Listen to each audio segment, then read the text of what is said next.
Voilà, bonjour, bonsoir, Balandino, soit des shows de Nar TV, merci Nabao Balandi des shows de Nar TV.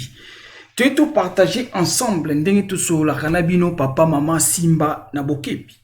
Tu es tout sur la Makambamboka Congo, Motezo Pelana Kinshasa. Motezo Pelana Kinshasa, pourquoi? C'est par rapport à discours où le président Félix Asalaki na journée à lobby dimanche. Pour na peuple congolais topé pour na mboka Congo. Moto epeli na assemblée nationale topé na parlement lelo ezalaki kita opesi mbombo ale. Ba député ba saccagé ba buki ba lobi lelo muto akokota te, il faut ba trouver solution par rapport ya discours na ba propos tenus des chefs de l'État, c'est-à-dire il faut ba ko identifier majorité ya sika pona Félix Tshisekedi. Alors ba blokaki ba boyaki mabunda pe akosala te, Janine mabunda akosala te par rapport ya ba accusation nyonso o ezali pona Janine mabunda na banzi toyebi yango. Mais nazo laksa ba vidéo omona ndenge ba saccagé na kati ya parlement, omona ndenge ba buki ba député ba saccagé mobulu esalami. Et jusque là, tu es habité. Oyezo kende na kosala ma mikolo liboso ezali pona kimia ezala na mboka to ezali pona koluka mobulu et continuer kozala na mboka. Mais to landa nanu image et bon on a simato le kana analyse na biso to landa.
Voilà, papa, maman, Simba, Nabokebi.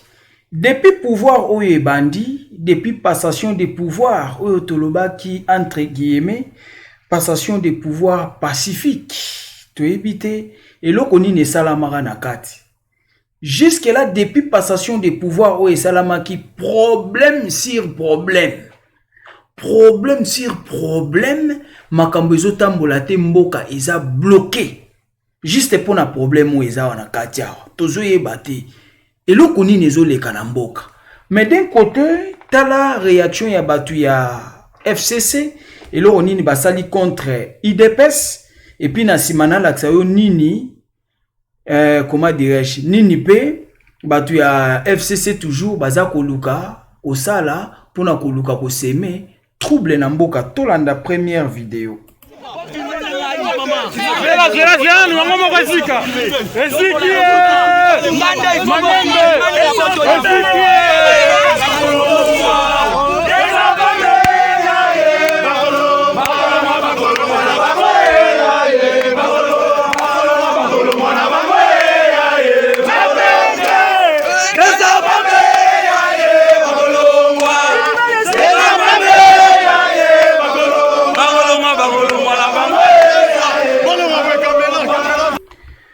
franchement biloko ezosa manamboka na ebite est-ce que o eza pona koluka solution ou la paix ou bien ezali pona koluka façon ya ko déclencher rébellion ou la guerre na kata RDC et précisément na Kinshasa.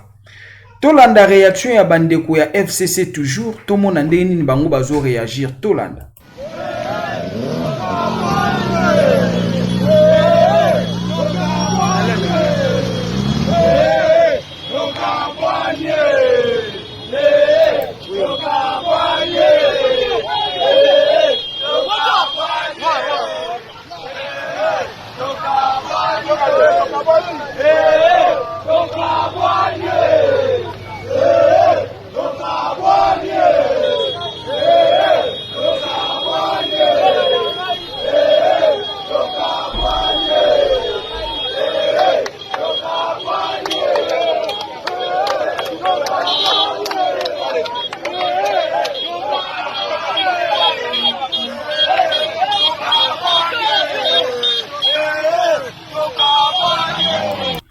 Voilà, Mboka eza divisé pour deux personnes. Mboka eza divisé.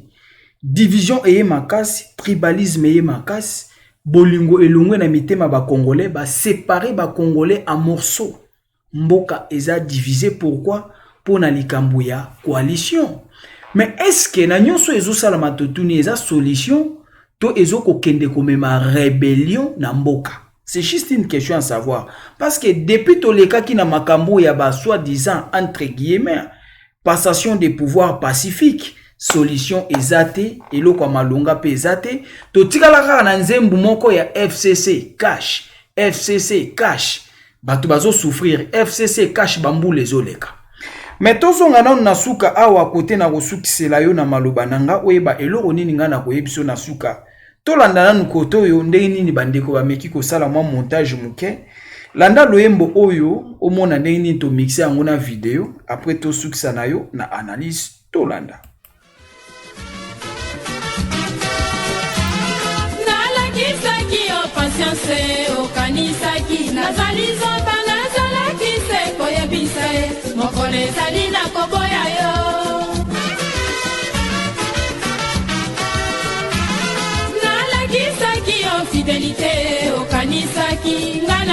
Voilà, si on ngana olinga to sola awa poto ki na ko chité, est-ce que par rapport ya ba décision oyo Tshilombo azozwa, ce sont des bonnes décisions ou c'est toujours la trahison? C'est toujours la trahison ou encore des bonnes décisions? Totunika ka question. Ba décision ya Tshilombo ezali des bonnes décisions ou la trahison? C'est la trahison ou encore des bonnes décisions? Point d'interrogation. Parce que kolanda discours ya président Félix ndenge ya lobaki à mettre fin na coalition. Et là on a sepela ki na discours ya Félix Antoine Tshisekedi Tshilombo des shows de Nar TV ni pour ni contre, rouge comme rouge, noir comme noir. Et là on a sepela ki na discours ya Félix eza pona kolundima. Félix a avoué. Il a avoué. Félix a avoué. Félix a ndimi que non. Il n'a pas pu travailler, satisfaire son peuple. Pona FCC. Donc c'est FCC qui est croc à jambe. Pas ya Félix. FCC nde a kangi Félix Makolo. FCC nde a kangi Félix Maboko pour Félix a travaillé pour l'intérêt de la nation. Ça, c'est son discours à lui, Félix Antoine Tshisekedi. Félix Nda Lobaki. Croc à jambe, et ça, FCC. A travaillé par rapport à l'accord, il y a coalition, il y a yena FCC. Voilà pourquoi il s'est décidé de mettre fin à la coalition. Ça, c'est Félix, pas des choses. Sorolanda qui discours, te ke discours à Félix Oyoka. Par rapport à Biloko Wanande, Tindi Félix a décidé de mettre fin à la coalition. Donc, c'est-à-dire, accord au nyon soto yebiwana ya FCC cash. Badil nyon soto zolo ya Joseph Kabila na Félix. Félix a annulé yango.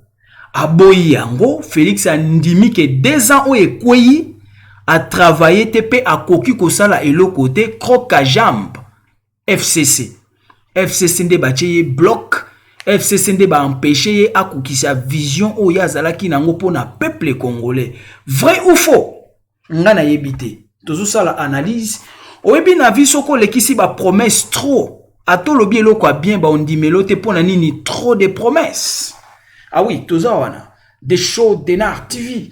Rien que la vérité. C'est-à-dire, tu vas douter na ba promesse na yo, tant que tu as déjà promis plusieurs fois, tu as promis à de plusieurs choses, oyo o réalisé te, à to lobi vérité ba koyo kelo lisuste. Yango to tuni, est-ce que cette fois-ci, décision au Félix Azui, yako mettre fin na coalition, c'est une bonne décision? C'est tout, ou encore c'est la trahison sur trahison. Yango totuni. Pour nous, ce banda qui n'a pas accord, nous ce banda qui n'a coalition, et Nasuka, et comme moto epela. Nasuka, comme il y a pesi mukongo, azali susu na posa babiloko basinya kite. Azali susu na posa ya coalition te. Yango totuni. Eza décision ya malamu, topeza toujours la trahison qui continue. Est-ce que c'est toujours la trahison qui continue ou encore ce sont des bonnes décisions pour sauver sa nation? Point d'interrogation. D'un côté, pour Nakosukisa, est-ce que eza biloko ya solo to ezaka ba scénario, lobi to revivre scénario mususu? Pour to moni déjà, Kalamingi te to mona ki Félix Akenda ki na Brazzaville, il avait bien souligné azana esprit te yako kata coalition, c'est-à-dire azala qui n'esprit il y a qu'au mettre fin na coalition il y a FCC cash. Mais peu de temps Félix a apparaître à lobby à mettre fin na coalition. Est-ce que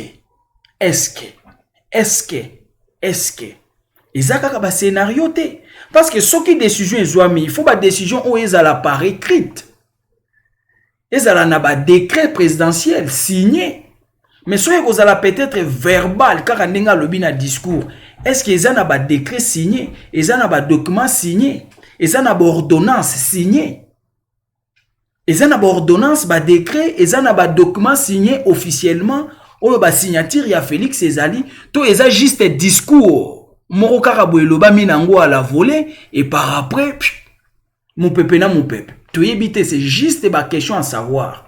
Parce que l'autre se peut là qui nga personnellement des choses, na se peut là qui na discours ya Félix, et ça discours moko bien, ba propos o ya tenir et ça bien, mais ce qui reste c'est mise en application, mise en exercice. Tout le monde yango et salama. Pour ce qui est salamité yaya, mon pépé ya pamba, mon pépé ya pamba. Alors na moment où Félix a boyi bango, Félix a mettre fin à la coalition, yemoko lobaki na munoko na ye fini avec la coalition. C'est-à-dire pour na Joseph Kabila Abou, pia. Aza isusu na posa makambo Joseph Kabila te, o eza eloko o peuple azela ki ebima na munoko ya Félix. Voilà pourquoi nga na lobi na sepeli nde na discours. Mais ce que nous attendons c'est mise en application. Toujours c'est la mise en application. Pour écrire le bamanango verbalement, mais le biomoni, rien qui change. Makambezo continue nango kaka. Eh ben, il y a le discours moko à la volée, discours moko bidon. Mais voilà. Donc voilà, na nyonso mututan wa décidera tan wa lobaka yaya to pesa yetan total. Ah ouais, to pesa yetan total. Des shows d'Enar TV, ni pour ni contre. Rouge comme rouge, noir comme noir. Il y a biso tozara pour mutute, tozara pe contre mutute, des shows d'Enar TV au centre. Soko salika mamba bien to koloba. Nga personnellement soki lelo Félix a kangi Joseph Kabila. Moi je soutiens Félix. Eh mais na ça ni azan de kona biso to ça ni mwana soka tumbinda ko to ça. C'est ça na lobby soki a kangi Joseph Kabila. Je souligne bien mes mots, soki a kangi Joseph Kabila. Parce que tant que l'on dit discours il y a Félix a lobby bako établir justice na RDC, bako senga soutien international tant national, ya ko établir justice na RDC, ba sambi sa batunyos o ba kometaki crime en RDC.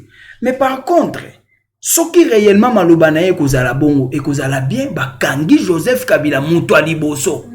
Ava boke dolanda ba peuple ya pampamba bakanga Joseph Kabila mutu aliboso.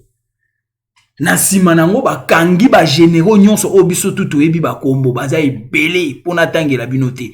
Bakanga bango tu basamba. Soki eloko wana esalami toki biso nyonso sima mwana mboka po alobi to sangana abito ya liboke moko to sala nini. Toko ya liboke moko na loyenge te. Il faut tout mona biloko ya lobi mise en application nango que oui bakangi Joseph Kabila.